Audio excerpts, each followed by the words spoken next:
Dans The Voice 2023 sur TF1, la Supercross Battle la plus serrée de la soirée a opposé ce samedi 20 mai 2023 Clem de l'équipe de Zazie à Arslan, membre de l'écurie d'Amel Bent.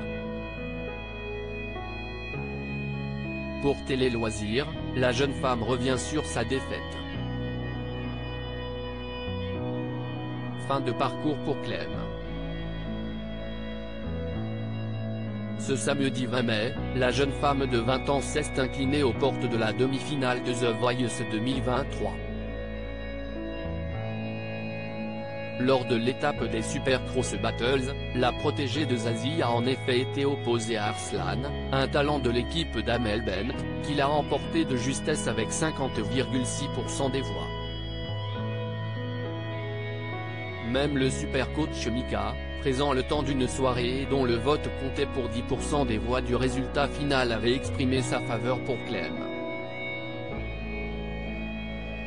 Mais la principale intéressée reste satisfaite de son parcours, comme elle a expliqué à Télé Loisirs.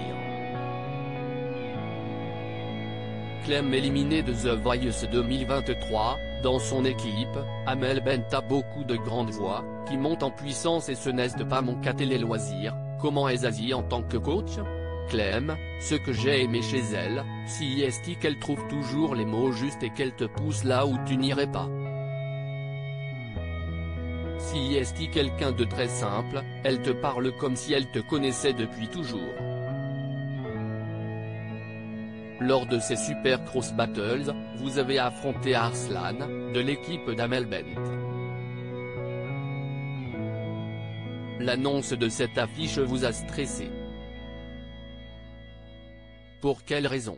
À la base, j'avais déjà peur de tomber contre l'équipe d'Amel Bent et c'est arrivé à la fois pour les Cross Battles et pour les Supercross Battles.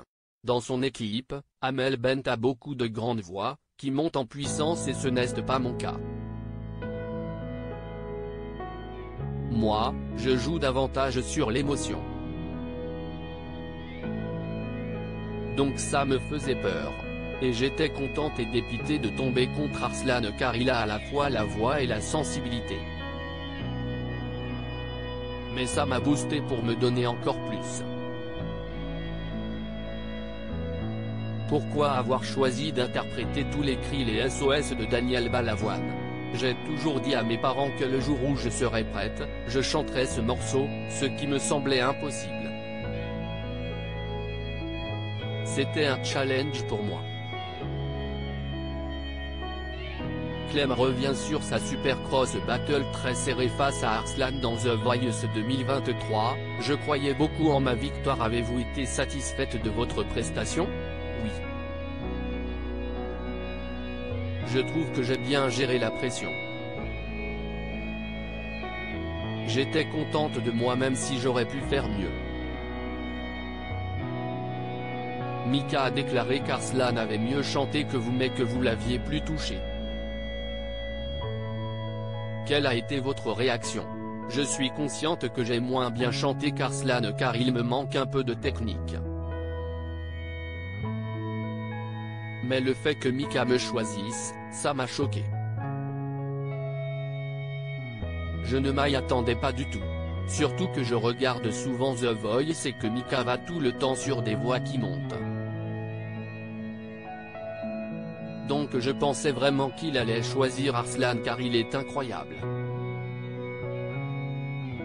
C'est quelqu'un d'authentique. Face à Arslan, vous avez vécu la Supercross Battle la plus serrée de la soirée puisqu'il a gagné avec tout juste 50,6% des voix du public.